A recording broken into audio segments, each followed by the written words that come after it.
એક પહાડી વિસ્તારની અંદર એક સાધુ મહાત્મા રહેતા હતા. એક દિવસ તેઓ પોતાના ખંભે થોડોક સામાન મૂકી અને પહાડ ચડી રહ્યા હતા. કેડી સાંકડી હતી, ઢોળાવ સીધો હોવાના કારણે ચઢાણ કપરું હતું. આ સાધુ મહાત્મા યુવાન હતા, સ્ફૂર્તિલા હતા, છતાં પણ તેમને હાફ ચડતો હતો. આ પહાડ ચડવામાં જે કેડી તેઓ ચડી રહ્યા હતા, એ જ કેડીને આગળ જતા એક બીજી કેડી મળતી હતી.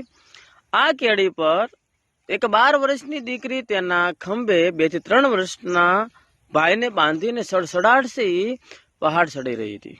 આગળ જતા બંને ભેગા થઈ ગયા. મહાત્માએ પેલી દીકરીને પૂછ્યું કે બેટા,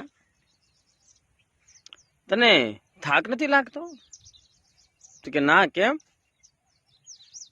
તો પેલા મહાત્મા કહે છે કે તારા ખંભે પણ ભાર છે ને મારા ખંભે પણ ભાર છે, અને ખંભે ભાર હોય ને આવું કપરું ચઢાણ ચડવાનું હોય તો બટા થાક લાગે.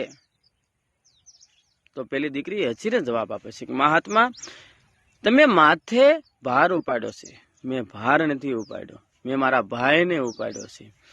તમને ભારનો થાક લાગે છે, મને મારા ભાઈનો થાક લાગતો નથી. બસ જીવનમાં આ જ છે.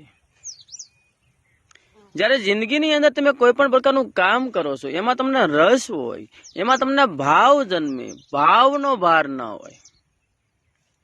ભાવ એટલે કે લાગણી, પ્રેમ, એ વસ્તુ પ્રત્યે એકાત્મકતા હોય, ત્યારે એ તમને છે એ કામ હોય કે વ્યક્તિ તમને આનંદ આપે, કંટાળો નહીં. અને જ્યારે છે જે વસ્તુ છે તમને કંટાળો આપતી હોય, જેને જે તમને બોરિંગ લાગતી હોય, એ તમને કંટાળો આપે, થાક લગાડે, એ તમને અંફાવે, અને આમાં આપણને સફળતા ન મળે. જિંદગીની અંદર સુખ હંમેશા ભાવથી આવે છે. કોઈ પણ કામની અંદર સફળતા હંમેશા છે એ ભાવથી મળે છે.